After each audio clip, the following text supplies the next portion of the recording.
Great tune So- from the... Future teaches you to be alone. The present to be afraid of cold. Is this Manic Street Preachers? Ah. I mean, these guys are huge in England, but like almost no one in America knows them. You just scored a whole bunch of cool points. Good. Awesome. Every so often I can pull that. Like, these guys are kind of like... It's the only one that made it across the pond here. But do you know, like, the story of their bass player? No, I know they have quite a history.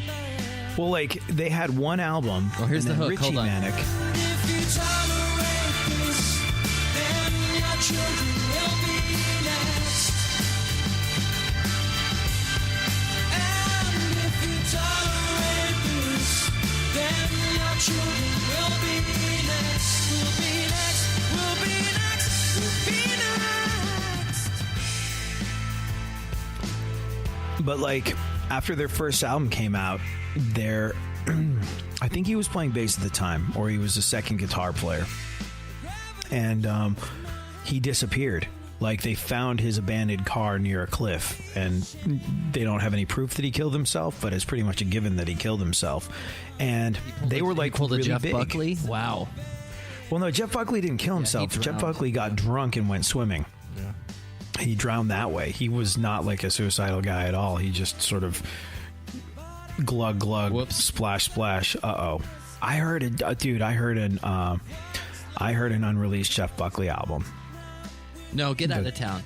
Yeah, so like the guy that did my record, this guy Andy Wallace, who's like, if you look at Is it out the there? backs Is it still of good? the what?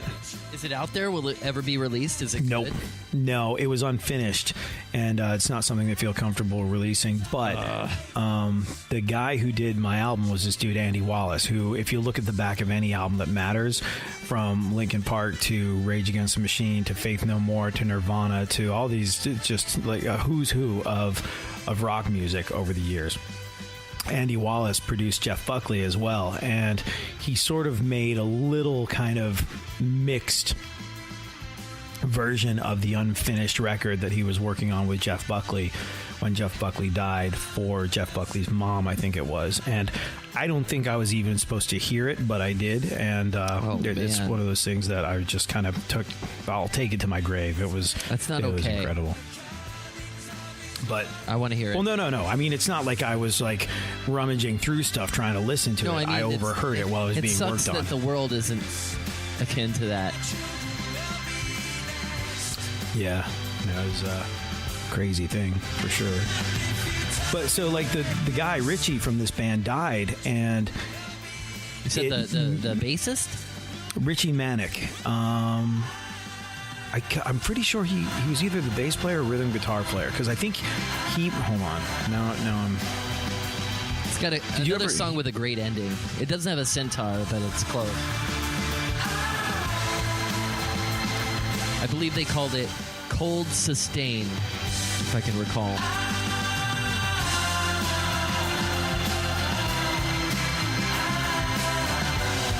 Okay, no, he was the rhythm guitar player of Manic Street Preachers. But he was already a folk hero before he passed away. Like, there was somebody, I think, that called them fake in the press. And he showed up for a photo shoot with a magazine that called them fake, with the words "for real" carved into his body, like he sliced himself up. And it was like, it was one of those gruesome, insane things you've ever seen. So he was already absolutely, this sort of iconic, legendary, scary, true rock and roll figure. And then he passed away and became an absolute legend. Like, he became a deity almost. And then Manic Street Preachers came out and made an incredible record after he passed away. Like, have you ever heard that song, A Design for Life? No, that's the only song I've heard from Manic Street Preachers. Oh my gosh, listen to A Design for Life. Like, I'm going to get a couple things together and just listen to it. All right.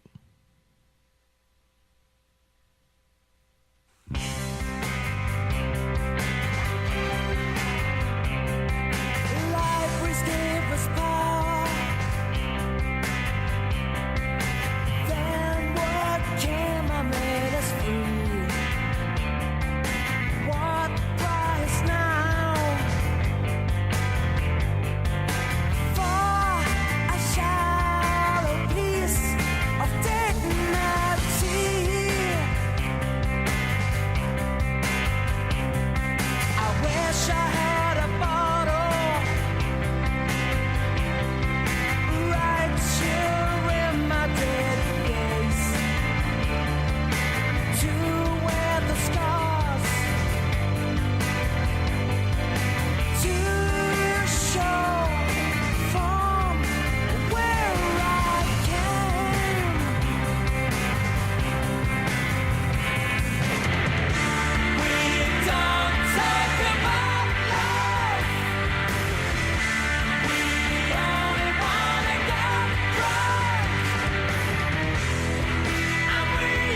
I mean, yeah, it's great. I'm sad that I'm just discovering this song now in 2017. There's a really good documentary that was done, I think, just by British television on the band, like 20 years later. Like, I think it came out a couple of years ago, and it was, I think, it was like 1995, I believe, when Richie disappeared. And so I think they did like What a a sad 20-year story. anniversary look back. I'm gonna go look that up, see if I can find some YouTube videos on that.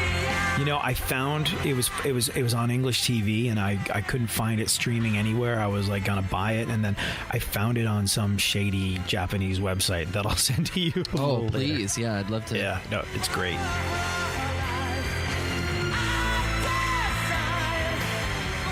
Okay, I don't know when this came out, but Do you remember the time when you would go from Mars? I don't know if you knew that. Oh, it's I played with these guys. You did? Yeah, the Ash were like, I think Ash are still going in England. I still love you to go from Mars.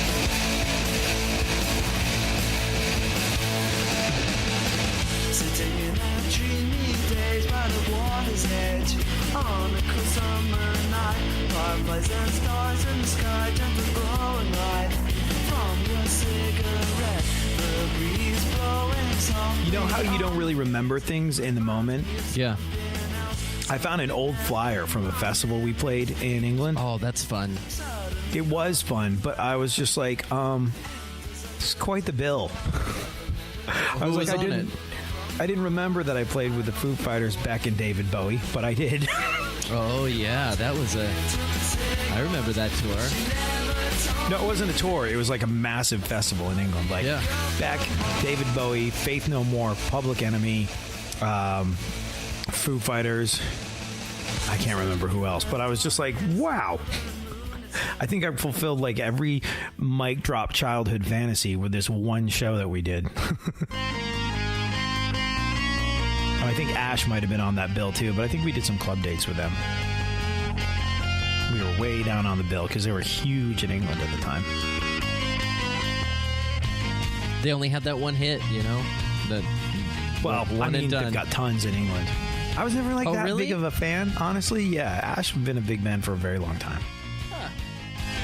That's the only one that I think really translated in America. Most of those English Yeah. bands have one look in. Like, Look The- in. Interesting Have you word. never heard that? No, one trying to get a look in. Yeah, I guess. So, I mean, you know, Blur were one of the biggest bands ever. Yeah, you know, they only had like 3 or 4 that came over, but in Europe they were like huge. Same with Oasis. Yeah, like Oasis only really broke on their second album in America, but the first album was humongous.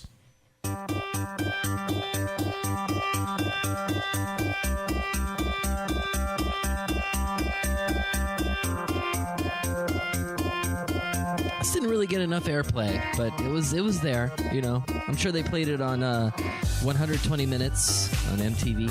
I mean, it's Which is so back, English, though. which is Like, weird. it's so. I mean, Sure, it sounds Like, to even me the like Beatles. sort of like Franz Ferdinand or the Kooks nowadays. Streets like a jungle. Django, so call the police. Yeah, mate, call the police, all right, innit? Yeah. Down to Greece. What's their Like, that's- accent? What is their? Where are they from? We'll see that he's doing his very 'Cause- best to do sort of like a Cockney accent, which is Yeah, the but he's east not end of from London. there. No, and that was like Oasis the big thing. is from there. No, Oasis is from the north of England, but like the guys in Blur tried to act like they were working class. But if you like listen to Damon Albarn of Blur speak, he's like, "Well, yes, I rather enjoy my work with the Gorillaz. It's very satisfying stuff." And then when he sings in this band, he's like, "All right, mate, it's a bit of all right, mate. Yeah, all right. How you doing? Apples and pears, mate. Just through flow. Look at that." Oi! Oi! But like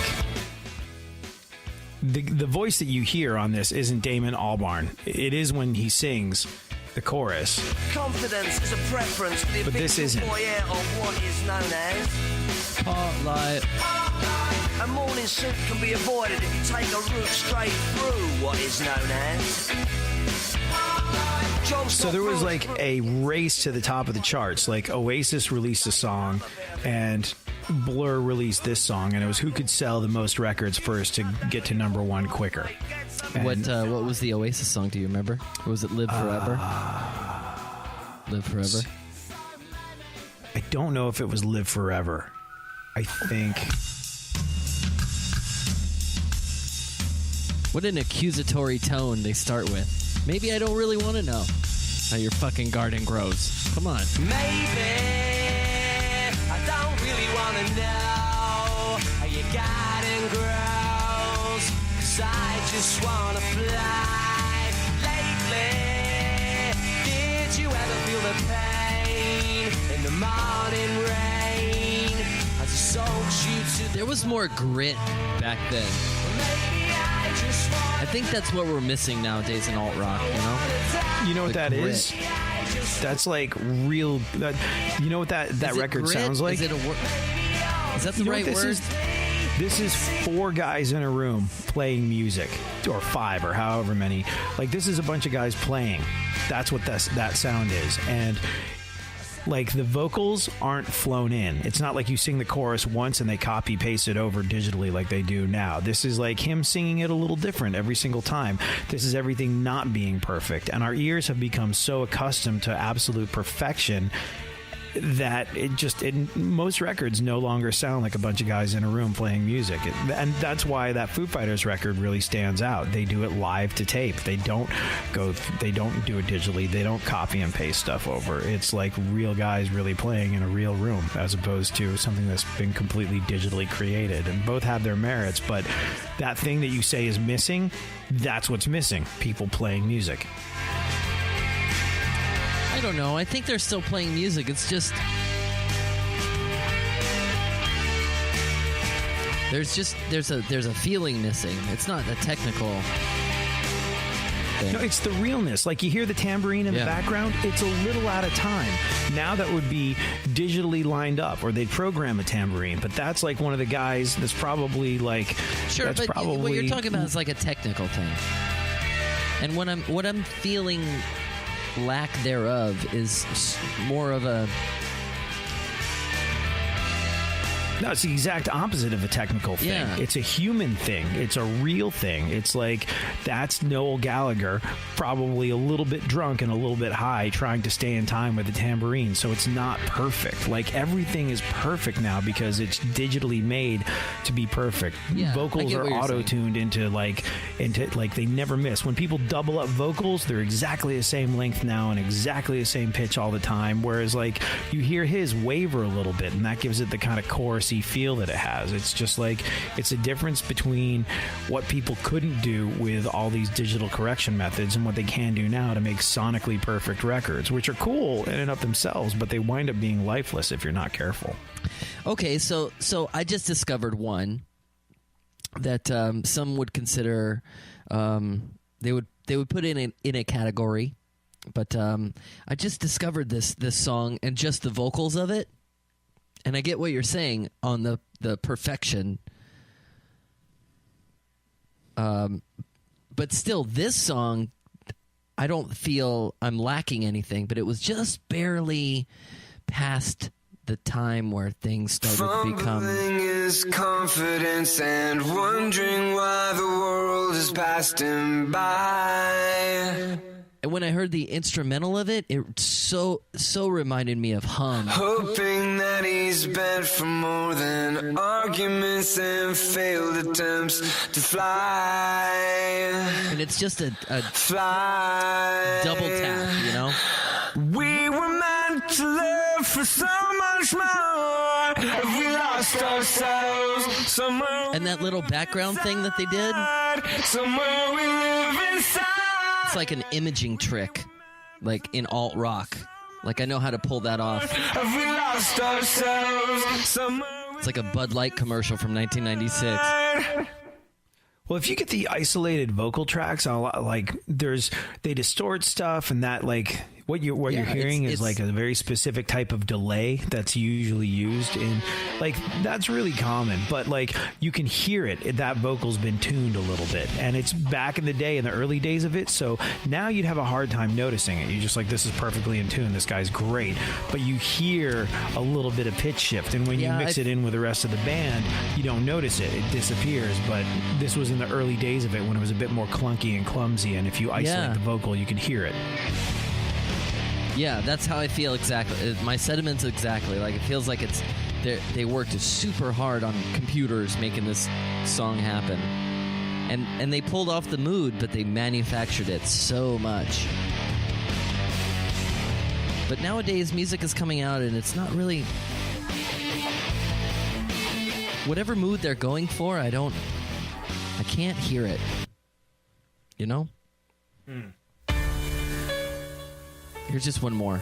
So this song crossed my palate a couple days ago, and I thought any band could sing this song and it would be good. Like, literally any musician could sing this song, the words and the melody, in any format. And you ask me what I want this year, and I try to make this kind and clear, just a chance that maybe we'll find. Was this like solo Johnny Resnick, or is this like a Goo Goo Dolls record? Man. Goo Goo Dolls. 'Cause I don't need boxes wrapped. Sort of I think a this was holiday song. their Christmas song, yeah. That's what I'm saying. Like, any band could cover this. Dude, people love Goo Goo Dolls. Like, They're a cult punk rock classic. kids love Goo Goo Dolls. Like, Because they started in that, like, late 1993, where things started to split, and they were awesome. They fucking rocked out, and then they found their niche a couple of years later. when I love them. I don't care what you think. Dude, I love the Goo Goo Dolls. Not everything, but for the most part, I think their songs are amazing. That One Way Down song, holy freaking God, does that rock. What did I say? Long Way. You said One Way Down. Oh, yeah. Long Way Down. It just kills. Like, I saw them do that live. I was like, holy freaking God. This is the song that got me. You know this one? I think it may have been their first hit. But, like, you hear that? That's four guys in a room playing music. When we talked about Third Eye Blind a while ago, this reminds me of that. They must have that open G or something. Whatever you say musically. Never been, never felt, never thought I'd say a word. Hey, down, say it now. You're naked inside your fear. A couple of songs then had a breakdown where they stopped the song, and as a DJ, oh man, those are fun. You know? Yeah, totally. False ending. Where you're like, 94.5 The Buzz, and he starts singing again. You're like, damn it. Oh, you know what really got me? Oh man, I hate to go on this tangent, but send away for a priceless gift. Sure. What's that song? One not That's on 45 by the loose. Shinedown. Didn't they have a false Shinedown? You know what I think you're thinking of, because it came out around the same sort of time, and it would get me over and over again. See, there's Fine Again. That's it. 'Cause I feel that everything's going to be fine. 94.5 The Buzz. Again. Shit, I did it again. Every single time that song played, I would talk over the last word, because it was like this. Inside your head, no one's there, and I don't think I'll ever be, and I don't care. It's microphone acrobatics too. Like people that like microphones really like that part of that song. Yeah. No, that's not the song I'm thinking of. There's a song that just totally ends and then comes back and fucked me like twice in my life. I bet it's fine again, man. That's what, like, when you were doing rock radio, when we were, like, both when we were starting out, that was huge, and it fucked everyone so many times. It was a precursor of that. Because it was a whole sentence.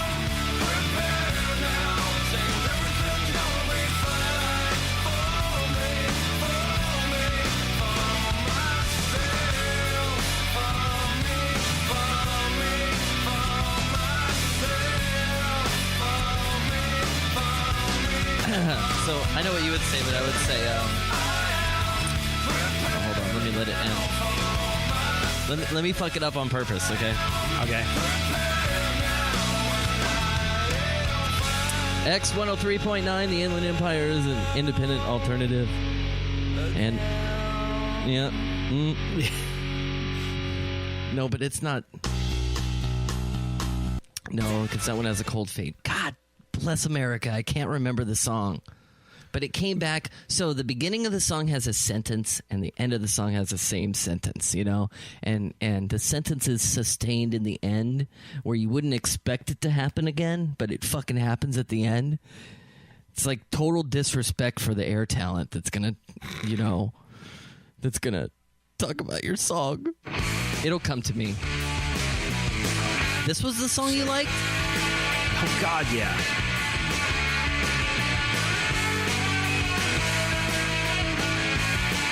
I mean, it's if you look at it on paper, it's really fun to look at. It's art. The types of music it goes through. Because here's it, guitar, guitar back, and they're hanging out in the black keys, not the white keys.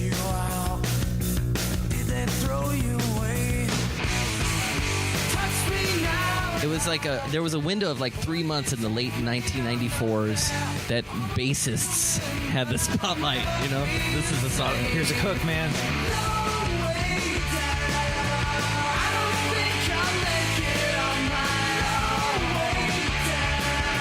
And that's, what the hell is his name? I only know Johnny Resnick because of his hair. And this song was on every station I worked at. By request, here it is again. What was this? Robbie Tackhack. That's the name. Tackhack or Tackhack or whatever. That's the bass player from Goo Goo Dolls, and he's the one that sings the chorus of that one we were just listening to.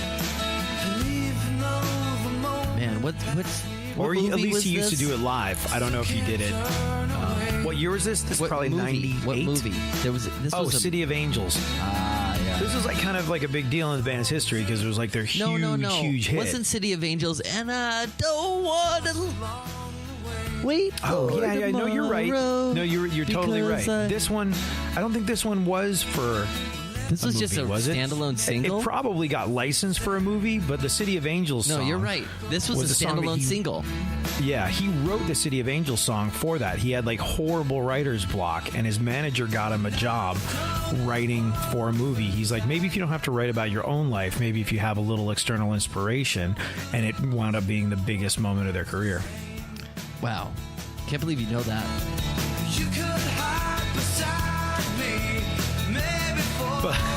So like he wrote all these songs? I think he wrote them with Robbie, but yeah, no, he's so the guy. Well done, Oh, he's a great writer. And I won't tell no one your name. He so good. Just the very beginning, the cusp of alternative. He makes great songwriting choices.